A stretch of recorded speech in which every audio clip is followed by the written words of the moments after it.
Elisabeth Borne a déclenché l'article 49.3. On va revenir avec vous, Florent Rodeau, sur le déroulé de cette journée.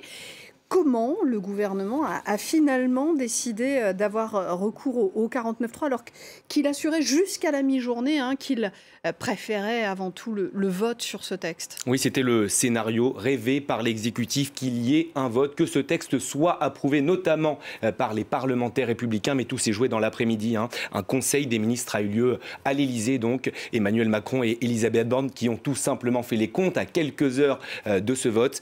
Plusieurs élus républicains qui notamment étaient allés dans les médias pour dire qu'ils soit soutenaient cette réforme, soit qu'ils allaient s'abstenir. Et bien en fait, c'était du vote gonflé. En fait, ils ne voulaient pas voter cette réforme. L'exécutif s'en est aperçu dans l'après-midi.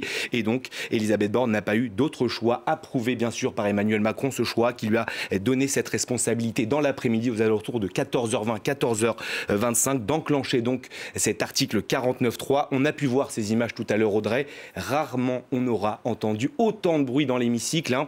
Pourquoi? Eh bien tout simplement parce que lorsqu'Elisabeth Borne fait son entrée dans l'hémicycle, tous les députés savent qu'elle va utiliser le 49.3. L'information avait déjà filtré, notamment dans les médias. 4 minutes de chaos, vous l'avez dit, une suspension de séance également de 2 minutes. Elisabeth Borne qui a donc enclenché la responsabilité du gouvernement. Déni de démocratie pour les uns, représentation nationale bafouée pour les autres. Les oppositions qui se sont ruées au micro des journalistes, bien sûr, pour faire part de leur indignation. Emmanuel Macron qui a donc choisi de passer en force.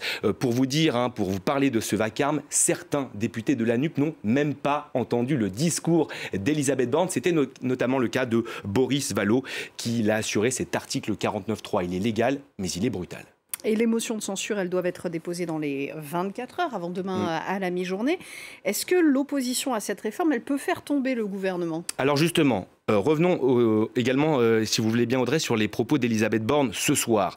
En activant le 49.3, le gouvernement a donc évacué ce vote, mais Elisabeth Borne, elle l'assure ce soir, il y aura bien un vote avec donc ces motions de censure, un vote qui est donc prévu lundi, sauf que c'est pas exactement comme cela que ça se passe. Ce vote, lundi, il sera sur la légitimité du gouvernement et non pas sur la légitimité du texte. Si cette motion de censure passe, ce n'est pas uniquement la réforme des retraites qui passe à la trappe, c'est le gouvernement Elisabeth Borne. Aujourd'hui, beaucoup d'opposition demandent la démission de la Première ministre.